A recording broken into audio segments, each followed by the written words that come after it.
पंडित बनारसी दास जी द्वारा लिखी हुई परमार्थ वचनिका का हम अभ्यास कर रहे हैं।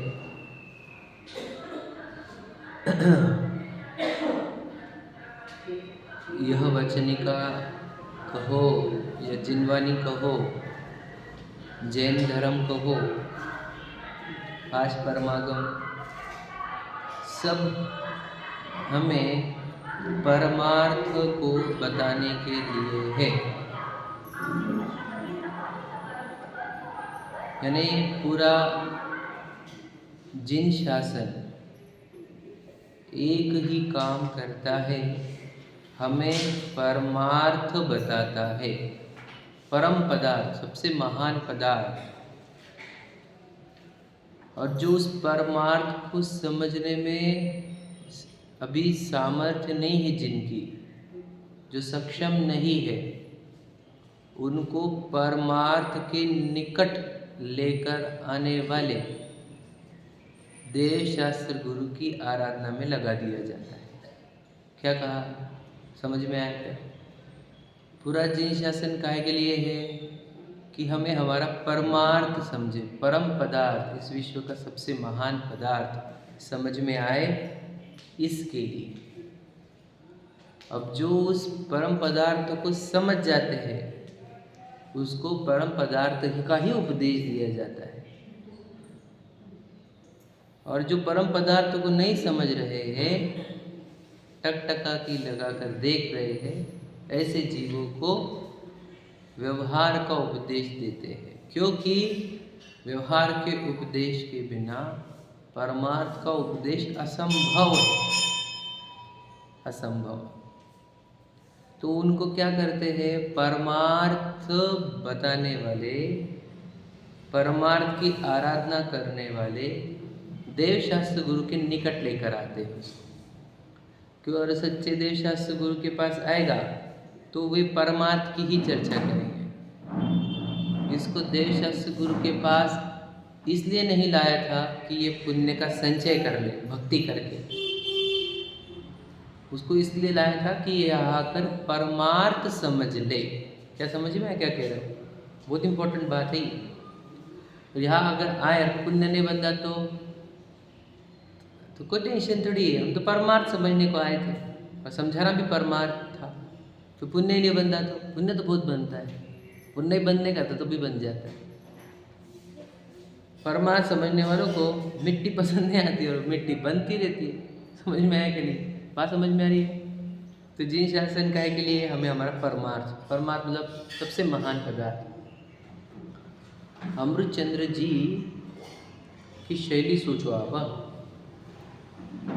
समय सार जी ग्रंथ में मंगलाचरण में किसको नमस्कार किया? देखो, नमः समय साराय,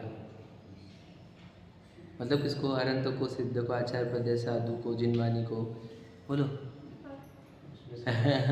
बोलो किसको? मुझे किसको? वो परमार्थ को, जिसको समय सार कहा गया वहाँ पर, उसको नमस्कार करते हैं। विचार करो, मतलब मुझे कुछ बोल रहा हूँ मैं। अमृतचंद्र जी किसको नमस्कार कर रहे हैं? ये परमार्थ वचनिका किसकी ओर इशारा कर रही है? पूरा जिन शासन किसकी ओर इशारा कर रहा है? जिनेंद्र भगवान की प्रतिमा किसकी ओर इशारा कर रही है? मुनिराज किसके ध्यान के लिए जंगलों में जाते हैं? समझे? ये सब मिलाकर के एक चीज़ है परमार्थ, एक महान पदार्थ है। यहाँ पर इतना महान है कि उसमें से अनंत सिद्ध दशा निकलती है, आचार्य पद साधु दशा निकलती है, उसमें से केवल ज्ञान निकलता है, अनंत सुख निकलता है। समझ रहे? जो इतना सब उत्पन्न करते हुए भी बिल्कुल भी खत्म नहीं होता, जिसकी शक्तियाँ, जिसका वैभव, जिसके गुण, जिसके, समझ रहे, जिसकी महिमा किंचित कम नहीं होती, ऐसा वो महान पदार्थ परमार्थ, वो आप और मैं। समझ में आए? और हम हमारे ही परमार्थ से कितने दूर चले गए। महान पदार्थ छोड़ दिया, किसके लिए? मिट्टी के लिए। समझ रहे?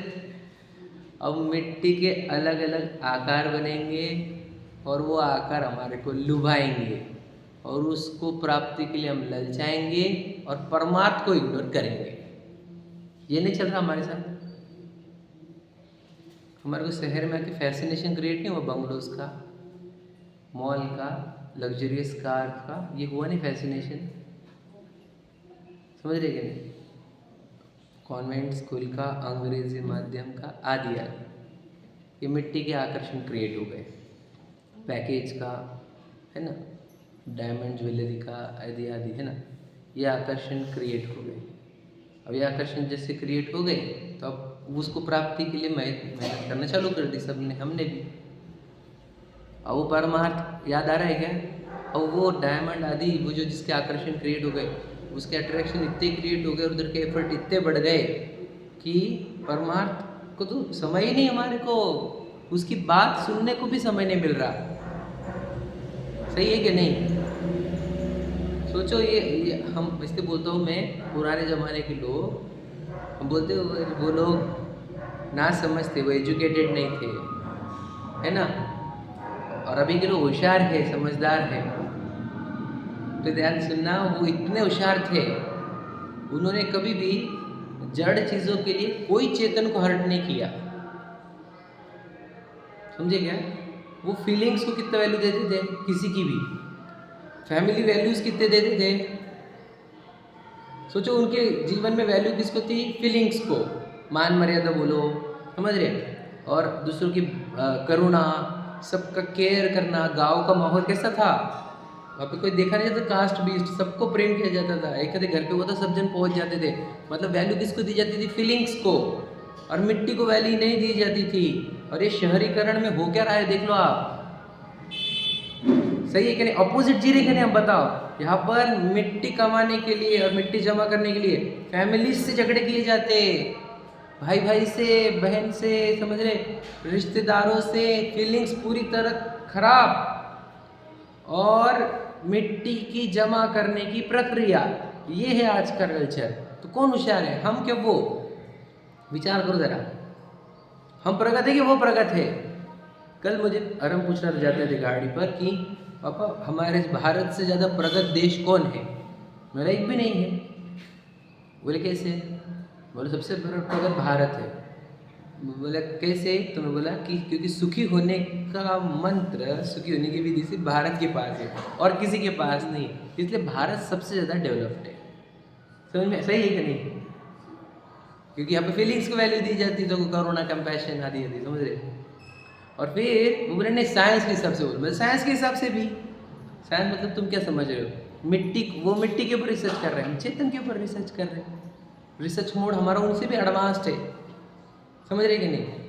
सही है कि नहीं? विचार करो, वो पदार्थ विज्ञान पे काम कर रहे हैं, हम मनोविज्ञान पे काम कर रहे हैं। हमारा साइंस उनसे भी भारी है।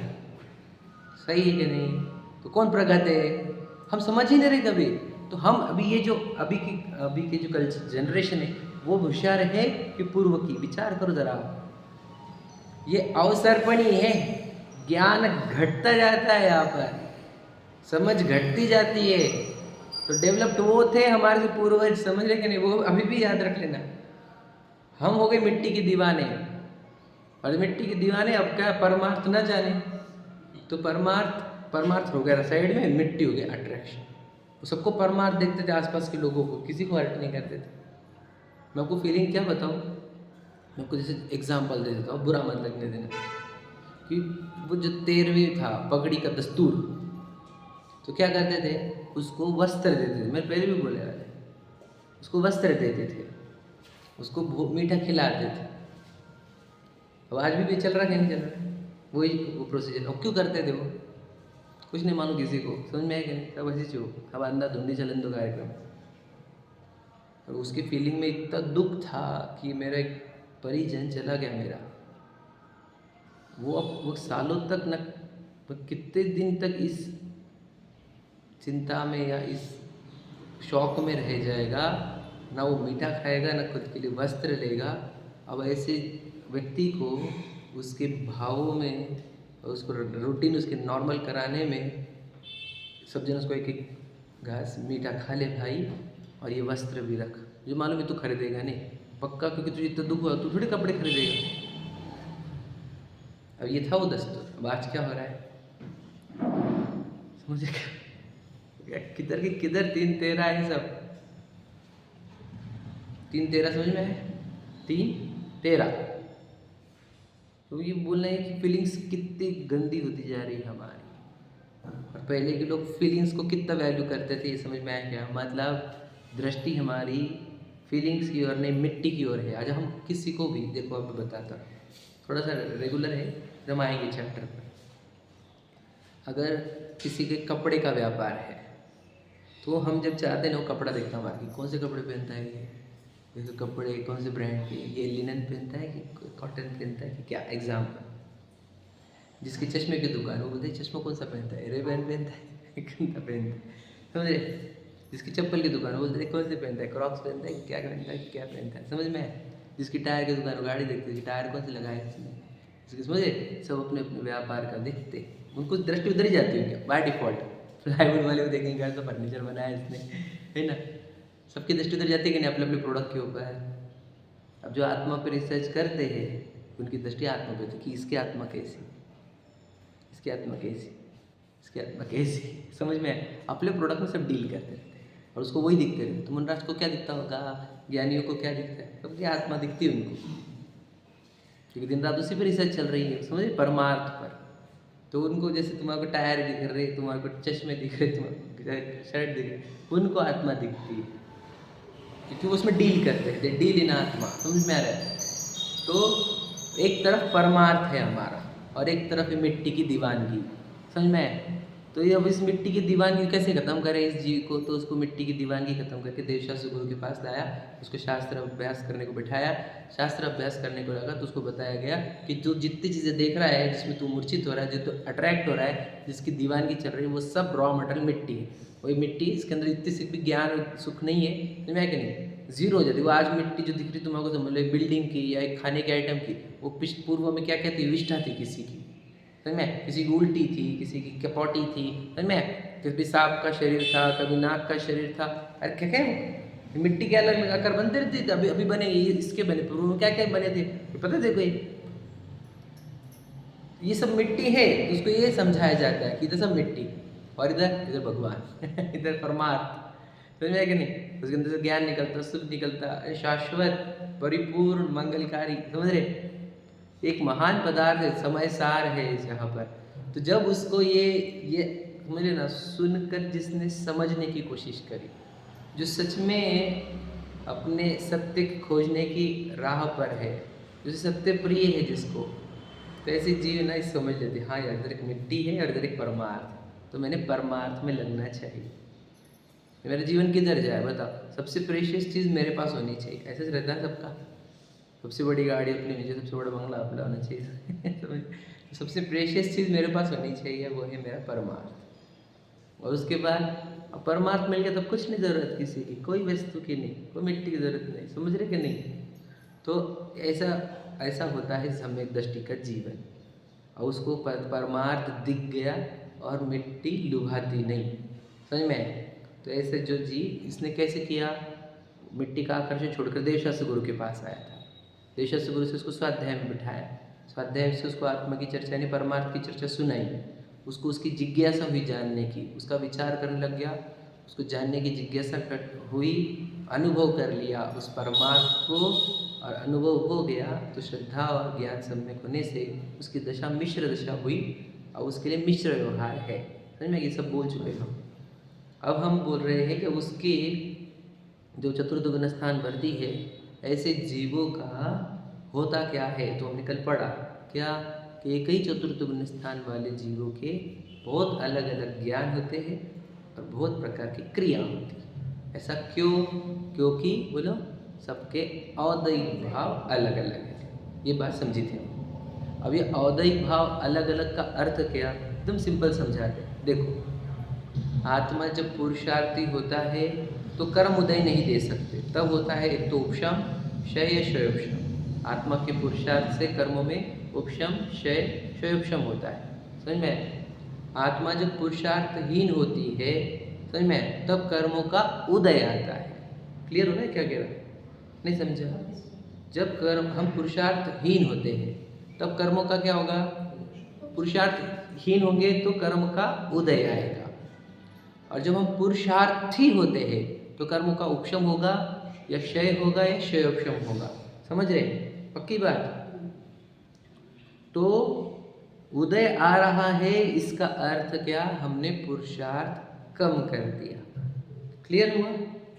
तो पुरुषार्थ कौन से इसमें कम हुआ? तो जैसे सम्यक दृष्टि हो, जिसको स्वयं का अनुभव भी हो गया, स्वयं का जानना भी हो गया, अब वो अपने आप में रमने में जा रहा है, और फिर क्या हो रहा है? फिर उसका पुरुषार्थ ढीला हो जाता है, वो मिट्टी में इन्वॉल्व हो जाता है। अब जैसे ये पुरुषार्थ मंद हुआ आत्मा में रमने का, क्यों मंद हुआ पुरुषार्थ? उसके अंदर अभी अविरति वाले दोष है, प्रमाद दोष है, कषाय दोष है। समझ में है कि नहीं? ये दोष है कि नहीं उसके अंदर? तो ये 3 दोष होने के कारण उसकी परिणति आत्मा का लक्ष्य छोड़कर, बोलो, स्वसत्तावलंबन छोड़कर पर सत्तावलंबन रूप हो जाती है, मिट्टी रूप हो जाती है, मिट्टी में इन्वॉल्व हो जाती है। समझ में है? अब उसको होता क्या वो टाइम पे? फिर जब वो पुरुषार्थहीन हुआ तो उदय चालू हो गया। उदय चालू हो गया मतलब कि चारित्र मुनि है स्टॉक में, तो चारित्र मुनि का उदय स्टार्ट होता है। चारित्र मुनि का उदय स्टार्ट हुआ तो क्या होगा? अब इसका राग और द्वेष उत्पन्न होगा। समझ में आ गया? अब राग द्वेष उत्पन्न होते हैं उसको। अब कौन से भौतिक गुण स्थान के अंदर? अब सबके अलग अलग है। हमने नारकियों के अलग है, समझे कि नहीं? तिर्यंशियों के अलग है, गरीब सम्यक दृष्टि के अलग है, राजा सम्यक दृष्टि मनुष्य के अलग है, स्वर्ग के देव में सौधर्म इंद्र के अलग है, लोकांतिक देव के अलग है, अहम इंद्र के अलग है। सबके ज्ञान और क्रिया में अंतर है। ये बात समझ में आ रही है? अंतर है कि नहीं है?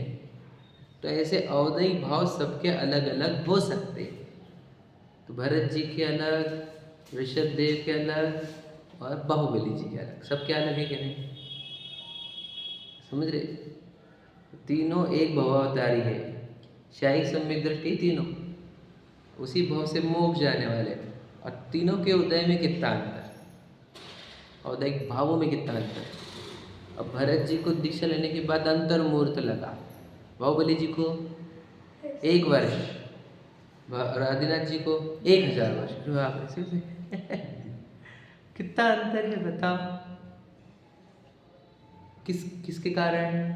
हम एक अपेक्षा से बोल सकते चारित्र मुनि का उदय चल रहा था, एक अपेक्षा से बोलते पुरुषार्थ की कमी।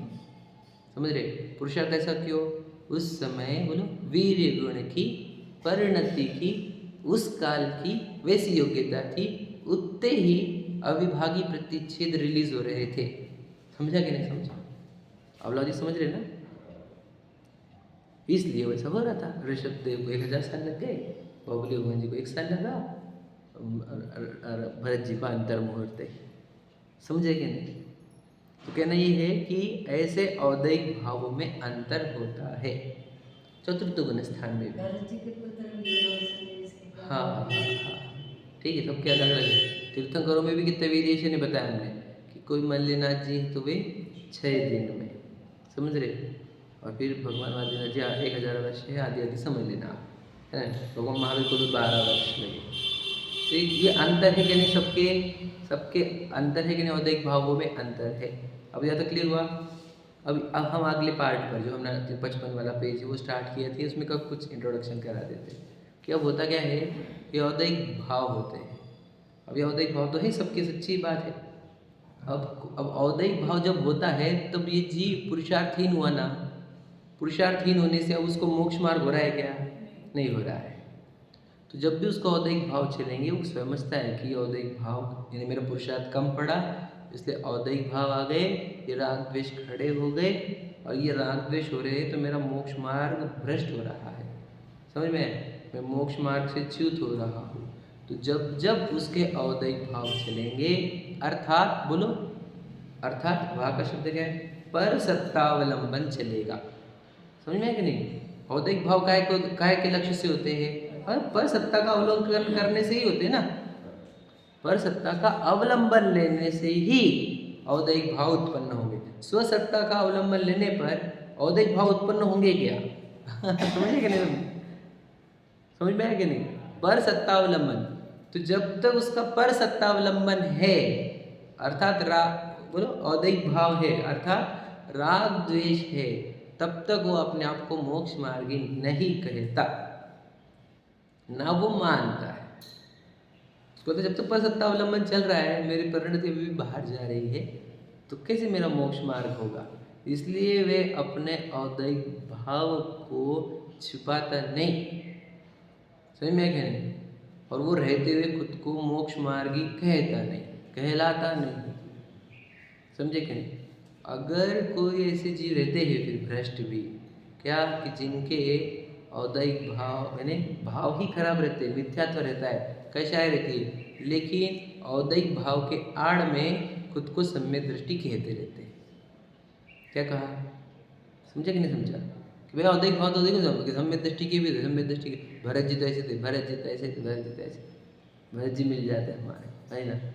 भरत जी की भी तो था, सबको तो 96,000 नहीं थी, मतलब औदैहिक, उनके औदैहिक भावों के आड़ में अपने मिथ्यात्व और कषाय पुष्ट करता है।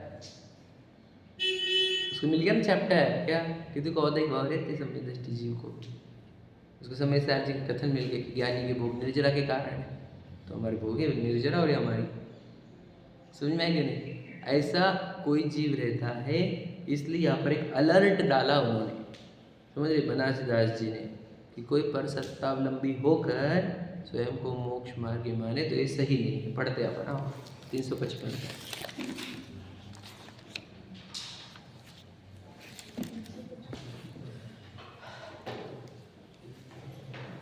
परंतु विशेष इतना कि किसी जाति का ज्ञान ऐसा नहीं होता, पहले नहीं होता वाला पार्ट है ना, वो पहले डाल दिया उन्होंने, जो बाद में भी आ सकता है, समझ में, कि परसत्तावलंबनशीली होकर मोक्ष मार्ग साक्षात कहे, समझ में, ऐसा नहीं होता। कैसे पढ़ना है इसको, परसत्तावलंबनशीली होकर मोक्ष मार्गी साक्षात कहे, ज्ञान ऐसा नहीं होता, समझ में आएगा। ऐसा है, स्टार्ट में लिया ना तो स्किप नहीं हो जाए हमारे से, मतलब जब जब परसत्तावलंबनशीली हम हैं तब तक साक्षात मोक्ष मार्ग नहीं है, ये बात याद रखें। मतलब जो बहिर्मुखी वो मोक्ष मार्गी नहीं, क्लियर कट, समझ में आगे नहीं। इसलिए हमारा को भगवान जी अंतर्मुखी वाले चाहिए, समझ में आगे नहीं। खुली आंख वाले चलते क्यों नहीं आप, समझ में आगे नहीं। ये बहिर्मुखता बोलो काय की सूचक है, पर सत्तावलंबनशील, समझ रहे। तो खुली आंखों से क्या प्रॉब्लम दिमाग को, अरे चंदन से क्या प्रॉब्लम, फूल से क्या, पर सत्तावलंबनशील हो जाते ना वो, समझते से सकते तुम, मेरी बात समझो जरा। हम अब क्या बोले, जिसको समझा रहे हो समझ, उसकी ज्ञान ही इतना विकसित नहीं है, कैसे समझा किसी को। कोई बोले हमको बताओ बताओ, अरे हमको पता बहुत अभ्यास करना पड़ेगा जो हमारे लेवल पर आने के, समझने के लेवल पर। एक आंखें खुले रहने से कितनी दिक्कत होती है, कैसे पता है हम। पूरी पूरी प्रतिमा, पूरी जमीन के नीचे से निकलने वाली प्रतिमाएं देख लेना तू, चतुर्थकाल की प्रतिमा है हमारे पास, वो सब अंतर्मुखी है ना, समझना चाहिए तुझे। लगा है लगा है लगा नहीं लगा है, पाप कितने बांध जो भगवान जाने उनका, समझे कि नहीं। तो कहना ये पर सत्तावलंबनशीली होना साक्षात मोक्ष मार्ग है नहीं, समझ में कि नहीं। क्यों, अवस्था प्रमाण पर सत्तावलंबक है, परंतु पर सत्तावलंबी ज्ञान को परमार्थता नहीं कहता। उसको पता है मैं जिस गुण स्थान में हूँ उसमें उतना उतना पर सत्तावलंबन होगा, और पर सत्तावलंबन होगा तो ये परमार्थ का, परमार्थ में तो रम नहीं रहा मैं, पर सत्तावलंबन मिट्टी में जा रहा हूँ, तो वो सीधी सीधी बोलते भैया अपने को मोक्ष मार्ग नहीं है, क्योंकि मैं अभी भी पर सत्ता में जाता हूँ। अमन जो आत्मा में रमते वो बोल सकते हुए परमार्थ में रहते हम तो बाहर आते ही नहीं। गुणस्थान प्रमाण पर सत्तावलंबन रहता है, कल बताया था हमने। चतुर्थ गुणस्थान वाले को कितना रहता है बोलो, 6 महीने इतना सा क्या, वो स्व सत्तावलंबन बोल रहे हैं आप समझे कि पर सत्तावलंबन बोला आपने, उसको पर सत्तावलंबन ही रहता है, इतना सा तो स्व सत्तावलंबन रहता है, इतना 6 महीने में इतना सा हो जाएगा, समझे कि नहीं। क्वांटिटी किसकी ज़्यादा है, पर सत्तावलंबन की, समझ में है कि नहीं। 5वें गुणस्थान वर्ती को, उसको भी पर सत्तावलंबन है 15 दिन में, लेकिन उसको एक बार स्वसत्तावलंबन हो जाता है थोड़ी ज़्यादा देर के लिए। किससे? चतुर्थ वाले से। छठवें सातवें वालों को हर अंतर्मुहूर्त में स्वसत्तावलंबन है, हर अंतर्मुहूर्त में परसत्तावलंबन है। 1/3 हिस्सा स्वसत्तावलंबन है, 2/3 हिस्सा परसत्तावलंबन है। समझ में आ रहा है कि नहीं? क्लियर हो रहा है कि नहीं? सोचो, वो मुनिराज स्वसत्तावलंबन से जो परसत्तावलंबन रूप होते हैं तो क्या कहा, कैसे तड़पते? मछली जैसे तड़पते। कैसे तड़पे? बाहर मिट्टी दिखी, उसमें राग हो गया, राग हो गया, तड़पन चालू हो गई, तड़पन चालू हो गई कि वापस बोलते चलो यार अंदर, क्या ये फालतू, चले अंदर। समझ में आ रहा है? मछली जैसे तड़पना होता है, बाहर देखना। हम तो बाहर ही बाहर देखते हैं। तड़पना कितना तड़पता होगा आत्मा, पता ही नहीं हमारे को, कुछ नहीं पता। उस परमात्मा के साथ क्या कर रहे हैं हम? मिट्टी में लचते रहते, बस मिट्टी मिट्टी मिट्टी मिट्टी, पसंद ही मिट्टी है ना। शहरीकरण है, मॉडर्नाइजेशन, पूरी मॉडर्न कल्चर मिट्टी पे केंद्रित है। पागल लोग भरे और उनकी फॉलो कर रहे हैं हम लोग। मूर्ख भी कितने होने चाहिए। बस भारत को, मैं हमेशा बोलता हूँ, लाइन याद रखना मेरी, ये सब लोग अभी ट्राई कर रहे हैं कि भारत को विश्व गुरु बनाएंगे। मैं बोलो मूर्खो, भारत विश्व गुरु है, अनादि से। बनाने का क्या बातें कर रहे हो? यहाँ पर पूर्ण सुखी होने की विधि है हमारे पास, पूर्ण निरोगी रहने की विधि है। समझ में है कि नहीं? हम विश्व गुरु थे बनाने के। तुम वो इंडस्ट्रियलाइजेशन से विश्व गुरु बनाओगे, मतलब मिट्टी से विश्व गुरु बनाओगे तुम, मतलब मति मारी गई है सबकी। इंडस्ट्रियलाइजेशन, अरे तुम वो इंडस्ट्रियलाइजेशन से कितना पोल्यूशन हो रहा है, प्रकृति कितनी छेड़छाड़ कर रहे हो, उससे विश्व गुरु बनोगे तुम? विश्व गुरु तो तुम थे, तुम प्रकृति को बिगाड़ते थे ना, एनिमल को हर्ट करते थे। समझ में है कि नहीं? सब सुख शांति से रहते थे यहाँ पर, सबके पास सुखी होने की विधि थी। समझ रहे? निरोगी जीने की कला थी, है ना। कल्चरल वैल्यूज, सांस्कृतिक वैल्यूज, समझ रहे? कल्चरली रिच, इस समझ जी ने शब्द दिया था। Yes, we are rich by culture, याद है क्या? पिछली बार को आयत दिया था, तो हम रिच है, रिच थे, और हम प्रगत ही थे, हम विश्व गुरु ही थे, है भी। पर वो हमारा विश्व गुरु था अब चेंज हो गया, इंडस्ट्रियलाइजेशन से अब विश्व गुरु बना। आज भारत टॉप लेवल का निर्यात करता है मांस का। सोचो क्या हो गया ये भारत का, कितना तीन तेरा किया इन्होंने। मैं आपको शब्दों से क्या बोलूँ, समझ में है कि नहीं? भारत कभी प्राणी को हट नहीं करता था, लेकिन आज देखो तुम क्या हो गया है। ये सब वो हिस्ट्री ऑफ जर्नलिज्म बताई ना हमने, उसमें याद करना क्यों हो रहा है ये सब, उसमें बताया था मैंने ये क्या हुआ। वो आए यहाँ पर, सब लोगों को लूटना चालू किया, सब मूर्ख बनाना चालू किया, और आज देखो क्या कर करेगा भारत की हालत। भारत शब्द का अर्थ क्या बोलो भला, मैं बताया था आपको, पता? भ का अर्थ होता है सुख, और रत मतलब जो सुख में लगा हुआ है, सुख में मग्न है, उसको कहते हैं भारत। जो शब्द ही हमारा विश्व गुरुता का सूचक है। शब्द भी, देश का नाम भी हमारा विश्व गुरुता का सूचक है। और हम अभी भी समझ नहीं पा रहे हैं कि हमारी विश्व गुरुता हमारे पास है ऑलरेडी। तो दिक्कत बहुत है, क्या कहें हम, इतना कहे इतना काम है। समझ में आ रहा है क्या कह रहा हूँ मैं? कहाँ से बात निकली कि हम अपने सुख में रत रहे, उसी का नाम भारत है। समझ रहे कि नहीं? और यहाँ पर एक बात चल रही है कि जैसे जैसे उसके गुणस्थान चलेंगे, वैसे वैसे उसका परसत्तावलंबन घटेगा, स्वसत्तावलंबन बढ़ेगा। समझ रहे? तो मुनिराज के केस में भी थोड़ा सा परसत्तावलंबन होता है, उससे वे तड़प जाते हैं और स्वसत्तावलंबन का पुरुषार्थ करते हैं। समझ में आ गया? स्वसत्तावलंबन का ही, मतलब एक ही पुरुषार्थ है, स्वसत्तावलंबन और परसत्तावलंबन छूटना, क्योंकि मिट्टी है। हम बोल रहे फॉरेन कल्चर वाले मिट्टी पे कॉन्सेंट्रेटेड है, और जैन मैंने बताया पूर्वज हमारे संस्कृतियाँ चेतन पर कॉन्सेंट्रेटेड थी। समझे कि नहीं? फोकस्ड हमारा फीलिंग्स की ओर और चेतन की ओर था। कभी मिट्टी आकर्षित नहीं करी हमारे लोगों को। हम वो कल्चर वाले जो मिट्टी को छोड़ते थे, धन को लात मार के निकलते थे, हम वो कल्चर वाले रिच। हम भाग रहे मिट्टी के पीछे, इन लोगों को सपने देख कर, उनके वीडियोस देख देख कर, उनके ट्रेंड्स फॉलो कर करके। समझ में आ गया?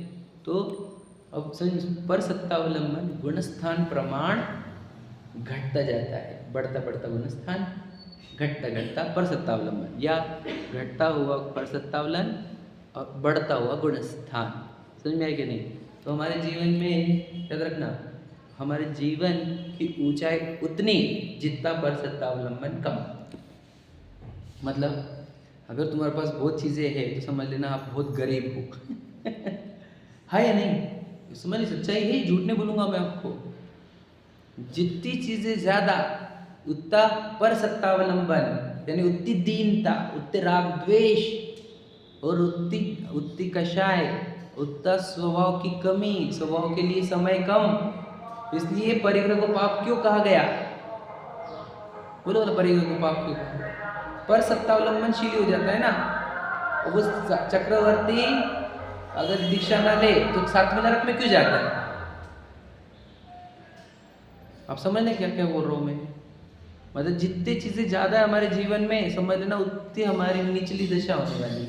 क्योंकि हम है ही परसत्तावलंबनशील रहते। तो ज़्यादा कपड़े है तो वही परसत्तावलंबनशील है, ज़्यादा प्रॉपर्टी है तो वही परसत्तावलंबनशील। हम वो है जो छोड़ते चलते हैं। एकदम कम चीज़ें याद रखना। मैं आपको बताऊँ, अपने हाथों की रोटी, अपने हाथों के कपड़े धोना, अपने ही क्यों परसत्तावलंबनशील कम होते हैं हम। डिपेंडेंसी घटती जाती है हमारी, और हम खुद के समझ रहे कि नहीं, स्वसत्तावलंबन। इसलिए क्या कहें हम, हमारी रोटी भी हमारी, हमारे कपड़े भी हम धोएंगे, हमारे बर्तन भी हम धोएंगे, हमारे पूरे काम हम करेंगे इसको स्वाधीन के, या उसको स्वाधीन कहो, स्वावलंबी। समझे क्या? क्योंकि परसत्तावलंबनशील हो गए तो आइश नहीं भाई बाबा, तुम आ जाओ, तुम आ जाओ, तू आ जा, कर ले भाई, तू कर ले, एक्स्ट्रा ले ले। परसत्ता सोचो, मैं बोलता हूँ अपनी सासू से कभी ऐसी बात नहीं, सास कभी अपनी बहू से ऐसी बात नहीं करेगी, भाई से बात करेगी। ये परसत्तावलंबनशील कौन है? ये घर के मालकिन है। तो क्या किससे क्या कर रही हो? तो इससे ज़्यादा कुछ हो ही नहीं सकता। हीन दशा। अरे अपने पास हाथ पैर जिंदा है, अपने करो खुद से, किसी को कौन गिड़गिड़ाए? स्वसत्तावलंबनशील समझते क्या? एकदम अपने किसी को जितनी चीज़ें घटाते घटा, ताकि आप अमीर बनते जाओगे। चीज़ें बढ़ाने से अमीर बनते कि घटाने से? विचार करो जरा। ये तो इतना बेसिक चीज़ समझ में आनी चाहिए थी हमारे। उसके पास कितना है, वो कितना गरीब है, उनके पास तो कुछ भी नहीं, वो उतना अमीर है। ये दरिद्रता वाली नहीं है, त्याग वाला। त्याग वाला छोड़, हम चीज़ें छोड़ी क्योंकि मेरे को मेरी अमीरी बढ़ानी है। समझे कि नहीं? मुझे मेरा रिचनेस, मेरे फीलिंग्स की रिचनेस, समझ रहे कि नहीं, वो बढ़ानी है मुझे परसत्तावलंबनशील छोड़कर स्वसत्तावलंबनशील होना है। ये हमारा टारगेट है। और भगवान जी ने तो ये मैसेज दिया हमारे को, उन राजयोग को छोड़ेंगे नहीं। सब तीर्थंकरों ने एक ही रास्ता अपनाया है, बस एकदम सिंपल है। हम नहीं समझ पा रहे, जब तक हम उनके ऑपोजिट जा रहे हैं, हमारे फीलिंग्स भी ऑपोजिट हो गए। समझ रहे कि नहीं? चलो पढ़ते हैं। जो ज्ञान हो वह स्वसत्तावलंबनशील होता है, उसका नाम ज्ञान। समझ में आएगा नहीं? ज्ञान किसको ज्ञान बोले? ज्ञान की परिभाषा क्या दे रहे हो? यदि स्वसत्तावलंबनशील है तो ज्ञान है। समझ रहे? पर सत्तावलंबनशील क्या है? ज्ञान की बर्बादी है। समझ में आएगा नहीं? मुझे बताओ, ठीक है हमारे को कोई चीज़ पसंद नहीं, लेकिन ज्ञान के लिए बाहर गए तो क्या प्रॉब्लम है? नॉलेज लेने के लिए जा रहे हैं ना हम, तो वो भी ज्ञान नहीं है। ज्ञान कहाँ से आता है? बुक्स में से आता है, वो जगह पे प्लेस पे जाने से आता है। समझ, मुझे आईफेल टावर का ज्ञान चाहिए तो आईफेल टावर पे जाना पड़ेगा कि नहीं? ये किसने सिखा दिया तुम्हारे? वो गए बिना कैसे मालूम पड़ेगा? तुझे ये नहीं पता, वहाँ पर भी जाएगा तो निकालेगा कहाँ से ज्ञान? आईफेल टावर में से लेगा, चार्जिंग लगा के, इनपुट है ना। समझे क्या कह रहा हूँ मैं? ज्ञान के लिए बाहर जाना ये ज्ञान की सबसे बड़ी बदनामी है। वो बोल रहा मैं निकालता ना का टेंशन ले रहा, उधर नहीं मुझे बाहर से लाने का, और मैं निकालता बाहर गया तो भी। समझ रहे क्या कह रहा हूँ? गे से ज्ञान नहीं होता है, सिर्फ टेक्निकली सुने ना हमने, प्रैक्टिकल समझो। किसी बाहर से कैसे ज्ञान ही आता नहीं। अब मैं सिखाने के रहा आपको, मैं सिखाने रहा आपको, आप मेरे से सीख रहे कि नहीं सीख रहे? नहीं पक्का ना? ठीक, कल से टेंशन नहीं। बोल समझे क्या कह रहा हूँ मैं? अरे आप अपना खुद का ज्ञान से निकाल, यहाँ पर भी खुद का ही निकाल। कौन सिखाता है किसको? तो शब्द बीच में ट्रैवल करते रहते और जो सीखने वाला सीखते रहता अपने आप। समझ में है कि नहीं? जिसको नहीं सीखना वो यहाँ पर भी नहीं सीख रहा है अभी भी। कहना क्या है, समझ रहे क्या? तो ज्ञान अंदर से निकलता है। तो जब ज्ञान पर सत्तावलंबन है, सुनो, भोगने को लेने जा रहे हैं, ज्ञान के लिए जा रहे हैं, तो भी नहीं चलेगा। इसलिए दादा की लाइन थी, कहा शायद उत्तम संयम के किताब में लिखा, मतलब 10 लक्षण दल के उत्तम संयम, कि इंद्रिय भोग तो है ही, बोलो आगे, इंद्रिय ज्ञान भी है। समझे कि नहीं? उपयोग इंद्रिय के माध्यम से बाहर जा रहा है ज्ञान के लिए, तो भी ज्ञान के लिए बाहर जाते रहते। मैं बताओ, हम बताए ना, मुनिराज समझ लो, भरत जी जंगल में गए, है ना, दीक्षा ली, जंगल में गए और इधर केवल ज्ञान हो गया। तो क्या क्या कहाँ से आया वो केवल ज्ञान? अंदर से छाया है ना। तो ज्ञान कहाँ से आता है? इतना तो समझ ले रहे हम। ज्ञान के लिए भी बाहर ही जाते रहते हैं, मतलब हमको सिर्फ बाहर जाने का मौका, समझ रहे कि नहीं? जिनको घर पे बोर होता है वो सिर्फ चांस ही ढूंढते, चलो सब्जी की तुम लेके आएंगे, चलो कुछ तो चक्कर तो मार के आएंगे। समझ में आया कि नहीं? चक्कर तो मार के बोर हो रहा है कि नहीं? तो वैसे ही हमारे ज्ञान को आदत होगी, कुछ भी करो बाहर जाओ, परमार्थ दिखा नहीं अंदर, तो क्या करें? बाहर मिट्टी में देखेंगे, एक तो मिट्टी को भोगने को जाएंगे, तो फिर मिट्टी के ज्ञान में जाएंगे। ज्ञान उसमें ज्ञान के बहाने क्यों ना हो, ये बाहर जाते रहता है। उन्होंने स्पष्ट कर दिया, जो ज्ञान हो वह सत्तावलंबनशील होता है, उसका नाम ज्ञान है। जो स्वसत्ता के अवलंबन से उत्पन्न हुआ हो वो ज्ञान, क्योंकि उसमें बहुत क्वांटिटी से उत्पन्न होता है। अब शिव बुद्धि मुनिराज याद है आपको? उसी बहुत से मोक्ष की पता है किसको? तो मोक्ष जाने के पहले अरहंत तो बने होंगे कि नहीं? अरहंत तो बने होंगे तो केवल ज्ञान हुआ होगा कि नहीं? और बताओ, नमोकार यंत्र याद नहीं रहा और लोक ज्ञान हो गया। कहाँ से, कौन ट्रेनिंग गई? कौन सी यूनिवर्सिटी थी वो? कौन सी यूनिवर्सिटी है बताओ? समझ रहे हैं? यहाँ पर ही यूनिवर्सिटी है। जैसे रविंद्र जी से सुनी हुई मैंने बात, क्या कि समस्त विद्या का विद्यालय ये है आत्मा।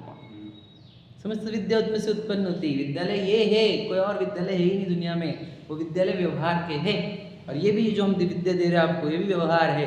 आपका अंदर से विद्या उत्पन्न हो रही है, विद्यालय यहाँ बैठा है। समझ रहे क्या? टॉप यूनिवर्सिटी विश्व की, जिसमें सब ब्रांचेस का ज्ञान है। बता, ये यूनिवर्सिटी में ये नहीं है, ये यूनिवर्सिटी में ये नहीं है, ये यूनिवर्सिटी में ये नहीं है। हमारी यूनिवर्सिटी में सब सब्जेक्ट सिखाए जाते हैं पूरे एक साथ अंतर मुहूर्त में। अरे गजब की यूनिवर्सिटी है तो है कि नहीं? क्वालिटी बोलते विश्व में से अच्छी यूनिवर्सिटी बता भला, कि एक अंतर मुहूर्त में पूरे विश्व का ज्ञान आपके अंदर डाल दिया जाएगा।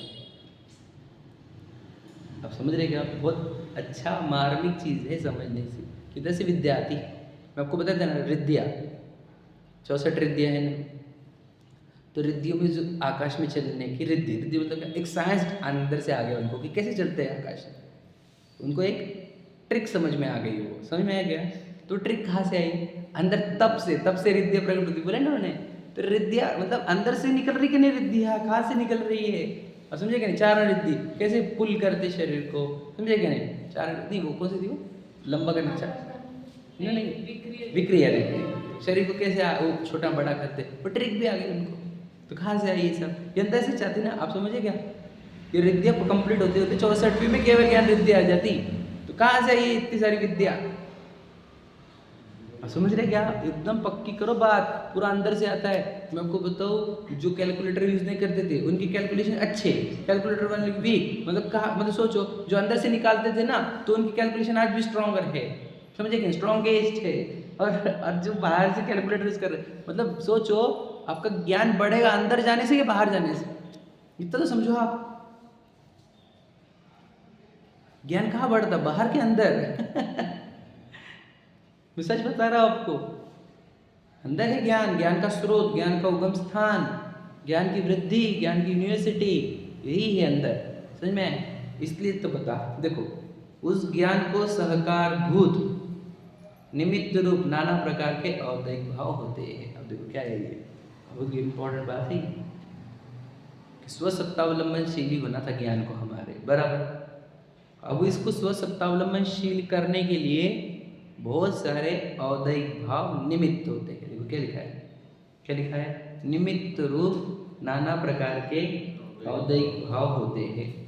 मतलब उसको जब स्वसत्तावलंबनशीली होने का रहता है ना, तो उसको कैसे औदयिक भाव आएंगे कि चलो मंदिर में जी में जाते हैं, चलो स्वाध्याय करते हैं, चलो दीक्षा लेते हैं, चलो समझ रहे, आदि आदि। ये औदयिक भाव के ही प्रकार है ये भी, ठीक है।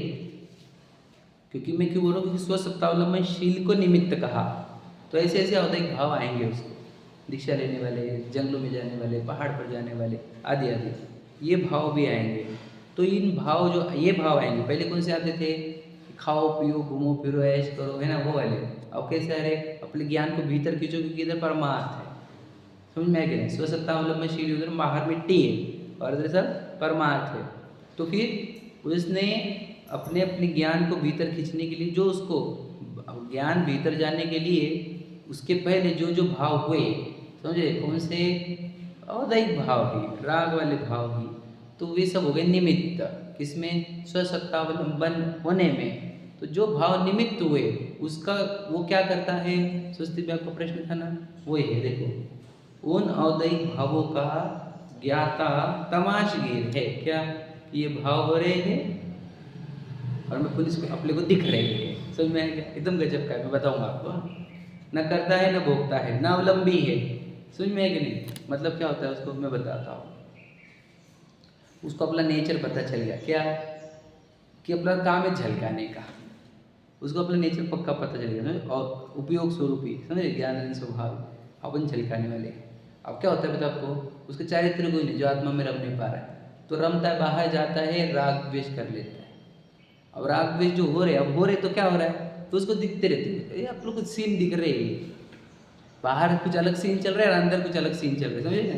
मतलब बाहर पुद्गलों के सीन, अंदर भावों के सीन, सब सीनरी रहती है उसके लिए। मतलब तमाशे, मतलब सब पिक्चर जैसे देखता है, बढ़िया, समझे क्या नहीं? बिल्कुल नाटिका जैसा एंजॉय करता है वो। स्वांग कहा गया शरीर को, स्वांग जैसे रहता है, जैसे विशाल का स्वांग है मुझे, तो मुझे भावांतर भावों की भूमिका में विशाल विशाल वाले भाव फीलिंग चलते रहते, समझे क्या नहीं? स्वांग में को विशाल नाम का मिलेगा, तो मेरे अंदर भावों में भी स्वांग वाले भाव चलते हैं नहीं? जैसे जैसे राम का रोल करेगा तो राम जैसे फीलिंग आएगी, छह सीते, रावण का रोल लगेगा तो सीता, समझ रहे नहीं? तो जैसे जैसा रोल रहता है वैसे भाव के अंदर चलता है, तो वो उन रोल बॉडी के लेवल पर वो राम रावण यानी विशाल को देखता है कि ये विशाल वाला नाटक मिट्टी वाला चल रहा है, और इधर भावों में भी विशाल वाले भावों का नाटक चल रहा है। इन सब भावों का वो तमाशगीर है, ज्ञाता है। उन भावों को भी लोड़ा नहीं लेता हूँ, ये शरीर है, शरीर के चक्कर में वो अब उपयोगात्मा में रमता नहीं, शरीर दिखता है, शरीर वाले भाव उत्पन्न हो जाते, तो उसका भी तमाशगीर हो जाता है। न करता है न भोगता है, न उसको करता है इसे भाव लाऊंगा इसे भाव लाऊंगा, वो भी नहीं लाता।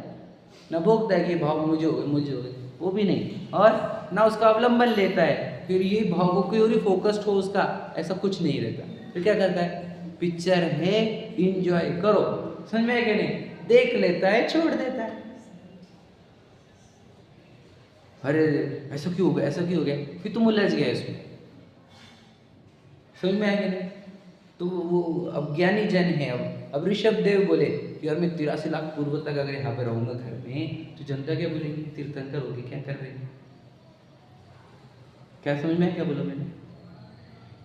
समझ में आया क्या बोला? दो शादियाँ करी उन्होंने, शांति ने बोली 96,000 समझ लीजिए। अब ये लोग क्या बोलेंगे? मेरे तो दो कल्याणक हो गए, गर्भ कल्याणक जन्म कल्याणक हो गए, और मैं इतने साल तक गृहस्थ में रहूँगा, तो लोग क्या बोलेंगे? ऐसा प्रश्न है यदि, तो उनके ऐसे भाव आते हैं। कौन से? 83 लाख पूर्व तो उनको घर में रहने वाले, राज करने वाले, ऐसे भाव आ रहे थे कि नहीं आ रहे थे? सही है कि नहीं? और वो भावों को छुपा रहे थे कि किसी से, ये बात समझो आप। और वो भाव बने रहे, ऐसे कोई भावना थी क्या उनको? आप समझे क्या कहा मैंने? बने रहे ये भावना तो मिथ्या दृष्टि जीवों को होती है, समझ में कि नहीं? और छुपाने वाले भाव भी मिथ्या दृष्टि को, क्योंकि उसको होते तो रहते भाव, और वो बोलते नहीं नहीं मुझे नहीं हो रही, मुझे नहीं हो रही, मुझे नहीं हो रही, समझे कि नहीं? सती सावित्री का नाटक समझे कि वैसे हमारे मुझे तो नहीं हुआ, औद्योगिक भाव को नहीं तो नहीं होते, अंदर सब चल रहे हैं और छुपाता है बाहर से, समझे कि क्या कह रहा हूँ? अब ये सोचो, ये ऋषभ देव है, 2 कल्याण हो चुके हैं, प्रथम तीर्थंकर है, पता है सबको, पूरी धरती को मालूम है क्या कि ये तीर्थंकर है। तो 83 लाख पूर्व तक उनको राग उत्पन्न हो रहे हैं, औदैहिक भाव, ये जो राग भाव है हो रहे हैं, तो उसको क्या किया उन्होंने, कर्ता बने क्या, उसमें भोक्ता बने क्या, उसका अवलंबन लिया क्या, नहीं लिया। आप समझेंगे ये लाइन समझानी है मुझे। हम प्रश्न उठाते हैं ना, अरे तुम सम्यक दृष्टि तुम दिशा क्यों लेते नहीं, समझ में क्या। भरत जी को विचार करो आप, और भरत जी भी प्रश्न चिन्ह उठा रहे हैं ना, लोग जनता ही वो आके पूछ रहा कि भरत जी तो कोई दीक्षा, फिर उसको बोले कि जा भैया तो दिया लेकर जा, समझ में क्या नहीं। तो मुझे भरत जी भी प्रश्न उठा रहे, तो उनको राग भाव था, तो उन्होंने भरत जी बाहुबली दिशा लेने में लूंगा नहीं, तो लोग क्या बोलेंगे, ऐसा कुछ नहीं रहता। उनको पता है कि मेरे भी चारित्र मुनि अंदर है स्टॉक में, और मैं अभी इस आत्मा में रम नहीं पाता हूँ, तो ऐसे भाव आएंगे ही। कौन से, अब सामने चक्रवर्ती का शरीर है, प्रयोगशाला में चक्ररत्न उत्पन्न हो गया, अब कौन से भाव आएंगे मुझे, ऐसे भाव आएंगे क्या क्या कि मैं घर में ही बैठ रहा हूँ, मुझे जाने बाहर, ऐसे भाव आएंगे ही नहीं ना। तुम्हारे प्रयोगशाला में चक्ररत्न है, तुम्हारे सामने राजाओं की फौज है जो तुम्हारे सामने झुक रही है, समझ रहे क्या नहीं। सीनरी में तुम्हारे पिक्चर कौन सा क्रिएट होने वाला है, चक्रवर्ती वाला, ठीक है, और राजा की फौज है, तो इस जीव को कौन से भाव आएंगे, वो नहीं आएंगे दिग्विजय, उसको भूमिका अनुसार जो बोलते हैं। मैं तो आपको भूमिका अनुसार वर्ड ही यूज नहीं किया, मैं तो समझा रहा हूँ कि जब सामने सीनरी ये है तो कौन से भाव आएंगे उस जीव को, तो वो भाव आते रहते उसको, और पता है उसको ये भाव अपने है नहीं, ये किसके, ये भरत के भाव है, ये मेरे भाव नहीं है। जैसे ये विशाल के भाव है, ये मेरे भाव नहीं है, समझे क्या कहा, ये भरत चक्रवर्ती के भाव, ये मेरे भाव नहीं है। तो वो भाव आते रहते, तो उसका न कर्ता न भोक्ता न अवलंबन, आते रहते हैं और जाते रहते हैं, सब निर्जर होते रहते हैं, क्योंकि उदय आ रहा और हम उसमें उलझने रहे, हम उसकी तमाशगी रहे, तो वे उदय देकर खिरते जाते हैं, चारित्र मुनि का स्टॉक खत्म होते जाता है, और बाद में वो आना बंद हो जाते, तो हम तो लग जाते आत्मा में। समझ में आया कि नहीं, ऐसा रहता है क्या था, कुछ समझा क्या। ये समझना बहुत जरूरी, क्योंकि समझ नहीं पाते लोग कि वो भरत जी में दृष्टि तो ऐसा किसका, और राम जी की केस वो हमेशा जो दृष्टांत देते कि लक्ष्मण जी एक्सपायर हो गए, समझ में आया कि नहीं। अब समय दृष्टि सब पता है, राम में नहीं वो लक्ष्मण नहीं, ये भी पक्का पता। अब भाई एक्सपायर हो गया है, क्या करेंगे वो जी, अपना को थोड़ी, अपना कुछ थोड़ी, अरे भाव आते मेरा भाई, समझ है कि नहीं। अब राम रोल में है, राम के रोल में भाव आते रहते, तो आते रहते 6 महीने, तो छुप मैं तो इसी बहुत से मुख जाने वाला हूँ, लोग क्या बोलेंगे मेरे पर, जो शास्त्र लिखे जाएंगे उसमें लिखा जाएंगे 6 महीने राम जी ने लक्ष्मण को रखा था कंधे पे। ये कौन सोचता है, मुझे उदय भाव है, ये आ रहे हैं, योग्यता है उसके आने की, उसके तमाशगीर बन गए, समझे क्या कहा। ये उस स्वच्छंद होने के लिए नहीं है, ये वस्तु स्वरूप समझने के लिए है, समझ में आएगा नहीं।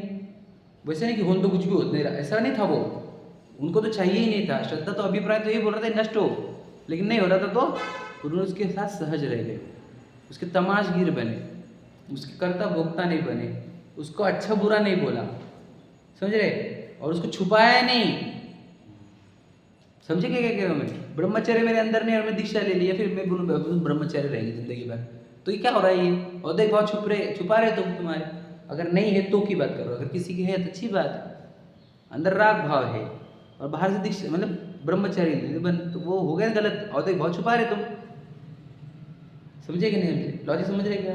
तो छुपाते नहीं है, सोचो तीर्थंकर वो 2 कल्याण हो गए, वे मालूम है सबको, अब लोग क्या बोलेंगे, कुछ नहीं, चक्कर है, औदयिक भाव है, छुपाएंगे नहीं, और उसके तमाशगीर बने रहे, और फिर वो औदयिक भाव भी नष्ट हुए, उसी भाव से केवल ज्ञान भी हुआ, अनंत सिद्ध बन गए, हुआ कि नहीं। लेकिन ये सच्चाई वालों का, सच्चे लोगों का मार्ग है, कि छुपाना झलकपट करना उसका मार्ग नहीं, तो वो तमाशगीर रहते उन भावों के, याद रखना, हम तमाशगीर नहीं, हम तो उस भाव में इन्वॉल्व हो जाते, क्रोध में, काम वासना में, अरे हम तो इन्वॉल्व हो जाते, हम तमाशगीर थोड़े रहते, समझे क्या नहीं, तो तमाशगीर रहते। चलो कंप्लीट कर ले रहा हूँ। न भोक्ता है न अवलंबी है, इसलिए ऐसा कहे कि इस प्रकार के औदयिक भाव सर्वथा हो तो फलाना गुणस्थान कहा जाए तो झूठ है। क्या कि सबके अलग अलग गुणस्थान है, एक भाव अलग है, तुमने ये भाव को देखकर बोल दिया, ये तो मिथ्या दृष्टि ही हो सकते हैं, ये समझ में 6 महीने अपने भाई को लेकर हम भी नहीं कर रहे, वो कर रहे, तो ये मिथ्या दृष्टि है, तो तुम पागल है, तुम लोग वस्तु व्यवस्था नहीं समझ में आती। लिखा उन्होंने कि इस कहना झूठ है, उन्होंने द्रव्य का स्वरूप सर्वथा प्रकार नहीं जाना है, समझा क्या? तुमको पता ही नहीं द्रव्य कैसे वर्क करता है, औदिक परिणाम कैसे वर्क करते हैं, उदय कैसे वर्क करते हैं, तुझे कुछ पता नहीं है तो तूने सिर्फ एक आधी क्रिया देखी और बोल दिया तो गुणस्थान है ही नहीं, तो तू समझता नहीं है औदिक परिणाम क्रिया क्या रहती है। तो युद्ध लड़ता है सम्यक दृष्टि, तो कैसे समझ पाओगे? समझ में आएगा नहीं। इसलिए ये समझना होगा। मैं थोड़ा सा और समझाऊंगा कल इसके ऊपर कि भाई हमको औदिक परिणामों से नहीं देखना है, हमको देखना है उसका अभिप्राय क्या है।